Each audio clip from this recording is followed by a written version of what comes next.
Welcome to the Dinosaur Review for Kids podcast, a show all about reviewing dinosaurs on a scale of 1 to 10 fossils, before only the elite terrible lizards make it into the prehistoric cage match. This program is presented by the Stomp Chomp Roar Company and can be heard within all the rock layers across the planet. Grab your dinosaurs and your official scorecard because it's now time to dig for dinosaurs. Here's your Mesozoic host, Dinosaur Ranger Anthony. Oh, Christmas tree, how lovely are thy dinosaurs. Welcome back, all my junior paleontologists. You're listening to the Dinosaur Review for Kids podcast. Now, this is your host, Dinosaur Ranger Anthony, and I hope everyone had a Velociraptor good Thanksgiving. You'll think I'm lying, but I had at least 3 or 4 plates of food this Thanksgiving, and don't even get me started on all of those desserts. I think I truly ate like a Spinosaurus, and I'm sure a Spinosaurus would eat 3 slices of cheesecake, 1 slice of raspberry cream pie, and 1 slice of pumpkin pie. Am I right or am I right? It was just all so good. But hey, we're into the month of December, and now that means it's time to start decorating for the Christmas holiday, if you like to celebrate the holiday of Christmas. And my family and I, we started decorating on Black Friday, and it took us 5 long days to get everything decorated inside of our house. We just had so much fun, you guys, decorating our kitchen. It looks beautiful. We even have 4 Christmas trees, and of course, one of them is dinosaur themed. We have our family tree, we have my sports team tree, my wife has a peacock tree, and then I have a dinosaur tree with all kinds of dinosaur fossils on it. We have our stockings up on the fireplace. Everything is just decorated perfectly for the Christmas holiday. And I even finished my outdoor dinosaur Christmas lights display. I built an electric fence with Christmas lights to trap all those dinosaur inflatables.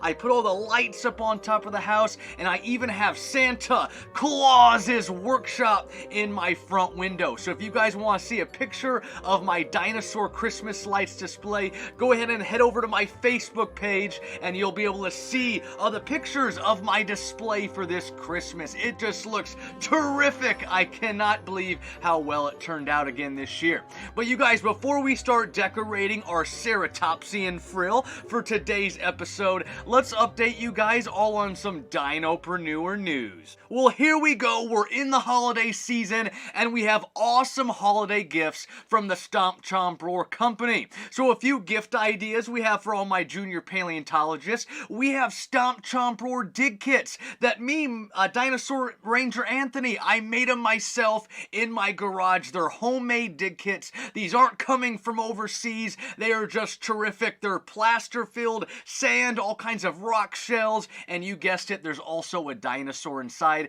So that's my big item for this year. We've got those dinosaur dig kits. I also have sand slime kits where you can make your very own sand slime, add all your awesome mix-ins, and even a dinosaur. I have our salt dough fossil kits where you can make your own fossil ornaments for the Christmas tree, or maybe even a little just fossil decoration for your bedroom. You know, I always do my private virtual lessons, so if you want to do a virtual lesson with me, Dinosaur Ranger Anthony, then you can book me for a private virtual lesson. I have over 10 different lessons, and you can even select a customizable lesson where you can tell me what you want to learn about, and I'll make sure that I'm prepared for our lesson. And you can even join our Patreon club and become a junior dinosaur ranger. I have 3 awesome tiers, $5, $10, or $20 a month. It comes with all kinds of different things from virtual lessons, donuts and dinosaurs, behind the scenes content, and even our Raptor Pack members get a letter from me every month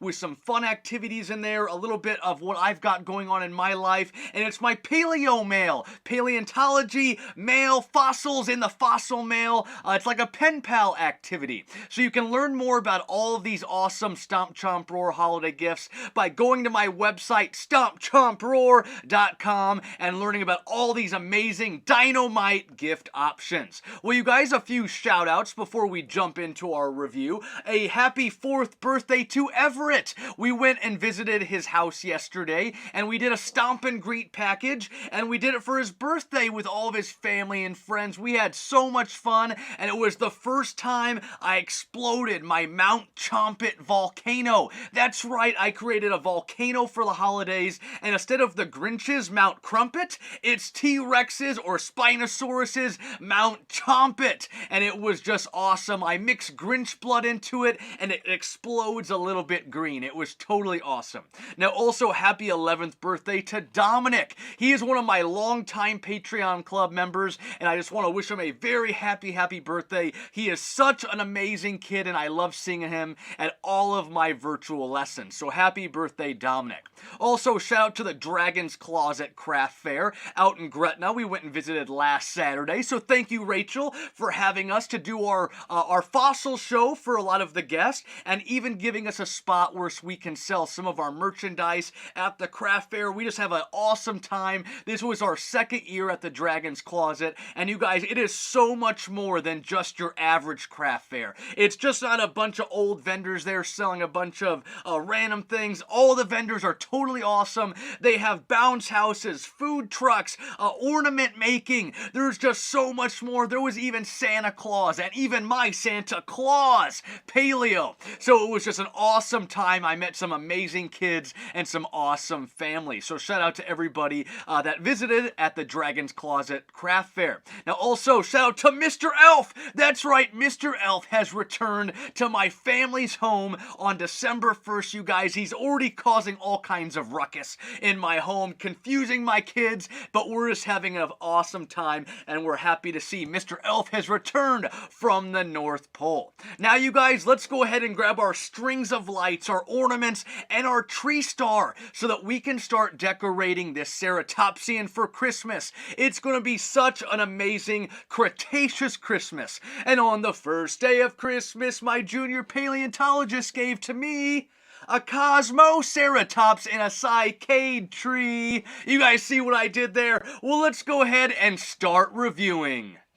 Here we go. I've got my scorecard up, pulled all up for our Kosmoceratops. That is today's genus on the Dinosaur Review for Kids podcast, and I cannot wait to do this one. I wanted to do this genus back in October, and after I learned its name meaning, I knew that I had to pivot and put this one, our Kosmoceratops, into December. And why? It's because its name means the ornate or the ornament horned face. The Ornament Horned Face. It made me think of Christmas, decorating the Christmas tree, putting all the ornaments up on the tree. So the Kosmoceratops is our genus for today, and its name means the ornament horned face, the ornament horned face. Now, what is the dinosaur order for our Kosmoceratops? This one is an ornithischian dinosaur, a bird-hipped, falling into that Marginocephalia subgroup. Those are all the herbivores, you guys, are all kinds of plant eaters. They either have a frill or a domed head, and then these ones fall into the Ceratopsian family, which have those frills, and they all support all kinds of different looking horns. There's so much diversity within the Ceratopsian family. Now, how big was this dinosaur? What was the length, the height, the weight of our Kosmoceratops right here? Well, this one is coming in about 15 feet long, or 4.5 meters, about 7 feet high, or 2.1 meters, and weighing just over 3,000 pounds, maybe up to 3,300 pounds. Now, this is a very medium-sized Ceratopsian. It's nowhere compared to our Triceratops, who is the famous leader of the family. Our Triceratops up to 30 feet in length. This one, our Kosmoceratops, only 15 feet in length. So it's half the size of the Triceratops. So a very medium-sized Ceratopsian dinosaur. Now, how fast was the Kosmoceratops? I have this one clocking in with my radar gun, maybe somewhere between 15-20 miles per hour. They're walking on that quadrupedal stance. That means means they're walking on 4 legs. They have 4 column-like legs, and then they have those hooves down there on the bottom that they would have been walking on all throughout the Mesozoic era. Now, what weapons, defense, other characteristics did our Kosmoceratops have? How are we going to decorate the Kosmoceratops Christmas tree? Why do we call it the Ornament Horned Face? And it's because this dinosaur has the most horns out of all of the dinosaurs. All of the dinosaurs out there, this one supports the most horns. It has 15 horns, you guys. That's right, 15 horns on its head. Now, it has 1 above the nose. It has 2 on the cheeks. It has 2 outward-facing brow horns. So when their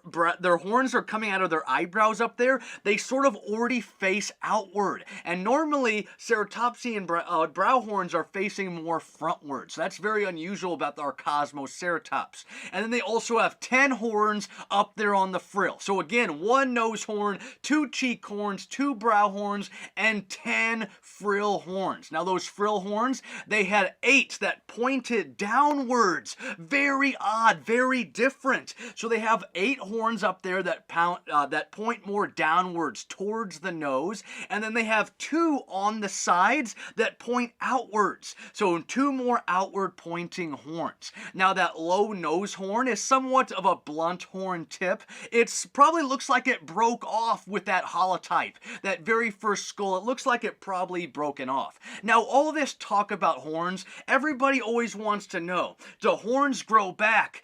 Do the rhino horns grow back? Do elephant tusks, do they grow back? So it's something that we like to call, it's either keratin or a bone. So if something is a bone, like our elephant tusks, those are actually teeth, and it's a part of the bone. Those aren't going to go back. But if we have a keratin-tipped rhinoceros horn, and that breaks off, it would slowly grow back. So when we talk about our Ceratopsians, their nose horn is going to be mainly all keratin. I bet there's a little bit of actual bone at the base, but then a lot of it is going to be made out of keratin, and keratin is what our fingernails are made out of. So that keratin, when it breaks off, it would slowly grow back. Now, if the Ceratopsian or Kosmoceratops broke off one of those brow horns, those brow horns are supported by bone. So if one of those brow horns broke in half, that would not grow back. Only the keratin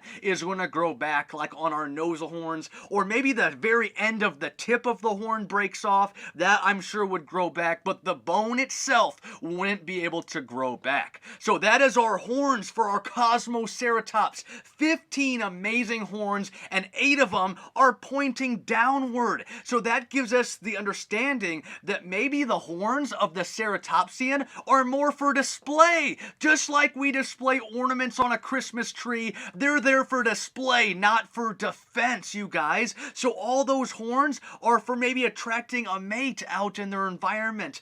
Maybe it's so they can tell each other apart between their friends and family. These ones, they're living in a herd. They have a herding behavior. They're using that for protection. So those horns are going to be a lot of display. Now, I think in the most last case scenario, they needed to use them for protection. Maybe they could defend themselves, but it's going to be a lot of display. Now, their skull, you guys, they have a 6-foot skull. A lot of times with our Ceratopsians, their heads are about 1/3 of their entire body. So a 6-foot skull right here for our Kosmoceratops. It has a very bony frill up there with some bony knobs that go down the sides. And then their frill, you guys, their frill is twice as wide as it is long. So twice as wide than it is long. Now, they also have a very toothless parrot-like beak with powerful jaws and cheek teeth. Their teeth are built up there in their cheeks, and I'm assuming that they're growing a lot over their lifetime. I know our Triceratops, we always like to say they have 800 teeth over their entire life. They're growing back after they're losing them. So it's going to be the same, I'm sure, with with our Kosmoceratops right here. And like I mentioned before, they're a herding herbivore. They're using that for protection, the protection of the herd. A very rhinoceros-like body, that frill up there on their skull, all those horns for display.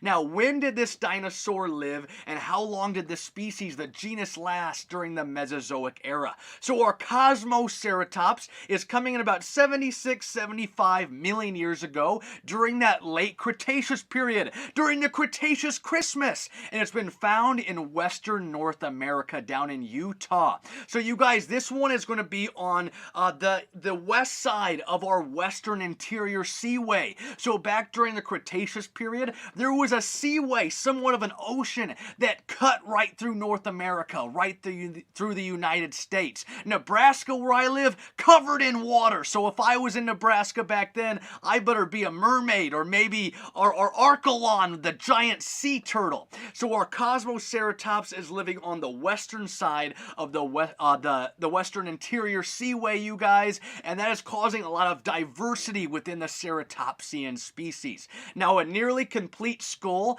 was found. That's our holotype, or the first fossil found of this genus, our Kosmoceratops. The skull was nearly complete, and they also find a subadult, so they can see the full-size adult and then somewhat of like a teenager, those rotten teenagers. But you guys, the first one was found in 2006, and it was named in 2010 by Scott Sampson.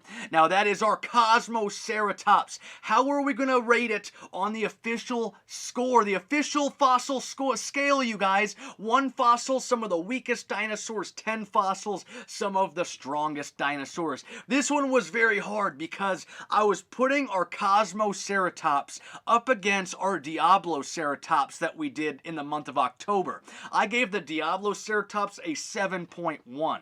Now, this one has more horns than our Diablo, but as you can see, it's mainly for display. What are they going to be using with those 8 horns that point downward? Those aren't going to be for stabbing or poking any kind of other dinosaurs. Maybe it'd be hard for a carnivore to bite onto that frill, but they're not mainly going to be charging at other animals, trying to get them for protection. The biggest thing is going to be their herding. That herding herbivore is going to be a lot of protection with our Kosmoceratops, and any kind of a plant-eating dinosaur for that matter. So you guys, at the end of the day, at the end of Christmas, as Santa came down the chimney, I wanted to give our Kosmoceratops a 7. Oh, let me go ahead and grab my scorecard here. A 7.0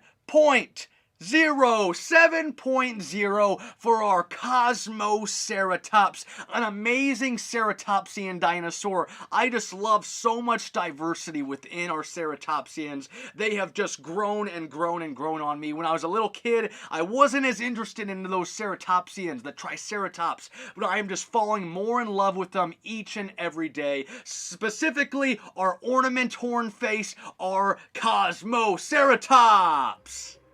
Now, how does that look? How does the Christmas tree of Ceratopsians look? The Ornament Horned Face, you guys, rocking a 7.0 on the Dinosaur Review for Kids podcast. It is just amazing. The Ceratopsian is such an amazing dinosaur, and it was a perfect genus for today's theme, all about Christmas trees. And you guys, make sure to stay clear from all kinds of tree sap and those pokey pine needles. But you guys, have you started decorating your house for Christmas? Have you put up your Christmas tree yet? Make sure to head over to my Facebook page again so that you can see the photos of my outdoor Christmas lights display. I've got 4 inflatable dinosaurs out there this year, you guys. It just looks terrific. I think after this podcast, I'm going to go work on it a little bit more. I really want my electric fence to blink, so I think I'm going to make them be a blinking lights, and I really want to get an inflatable goat to stand out there by the sidewalk, because I have my T-Rex looking like he's trying to escape from the electric fence. So it would be totally cool if I could get a Christmas goat out there in front of the display. Well, you guys, a quick joke before we go today. Why do sauropods not like to decorate the Christmas tree?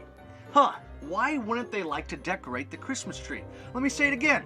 Why do sauropods not like to decorate the Christmas tree?